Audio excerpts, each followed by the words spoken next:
For someone my age, I read a lot, but you see, it hasn't always been this way. Growing up, I was dyslexic without even knowing. I couldn't start properly reading till 10 or 11 years old, and reading for me was a struggle. Even at times when I was really young, I would cry when I'd have to read.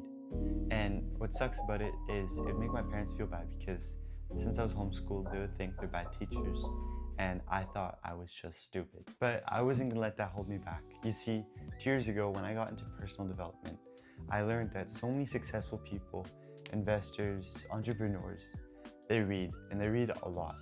And I figured if I want to become successful in life, I'll probably have to come to books, maybe business books, maybe psychology. And so that's what got me started. At first, I started off by listening to audiobooks on Spotify or wherever I could get my hands onto them. Then after, I would pick out library books, and I even got gifted a couple books.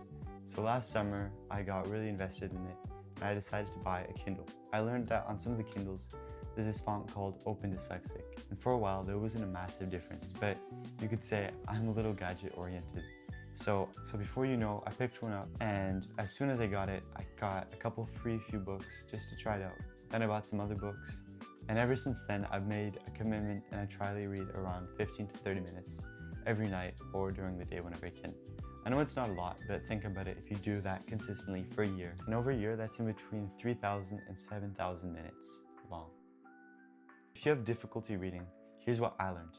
I'm not saying I'm an expert in any way, but I've experienced this and I've gone through it, so here's my takeaway. If you think you're a bad reader, maybe you haven't read enough. I know it sounds obvious, but the more you practice it and the more you do it, the better you become. Find a way to make it exciting. Maybe it's buying a cool gadget like a reading light. Maybe it's even getting a Kindle like I did. Most important, pick a book that you're actually genuinely interested in. It doesn't have to be long, but just start with something that's manageable. Have a purpose of why you're reading the book. If it's a fiction story, well, there's not much of a purpose there, but I'm talking more if you're reading a non-fiction. If you're reading about sales, maybe you want to learn some good conversation starters for potential leads. Pick the right book and apply what you learn, because if you don't, well, what's the point of actually reading in the first place? Commit to it. One thing that helps is making a promise to yourself, or better yet, making a promise to a friend or even a family member. Find someone else who's interested and hold each other accountable to it. Keep each other updated, and if you can't find someone that you know personally, you can even post it on social media or online, or just write it down and put it somewhere you'll see it every day. Like I have my sticky note wall right here, and you could do the same and just put a sticky note, say, I'm gonna read this book 15 minutes a day for the next 3 months. This will keep you accountable and make you have to follow through. Not every book needs to be finished 100%. Read until you're satisfied. If you're about to quit completely, just take a break and come back to it later. In the meantime, you can start a new book and come back to the old one later. Use tech to your advantage. Sometimes I use apps like Speechify, where you can take a picture of your text and an AI voice reads it to you while you're following it on the page. If ever I have time, I'll put an earbud in and I listen to the story on Spotify or online. It helps you focus and it makes it easier to go through the book a bit quicker.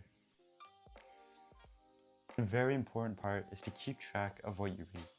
If you don't keep track, maybe you'll forget what you've read. And the worst part is you might forget what you've learned.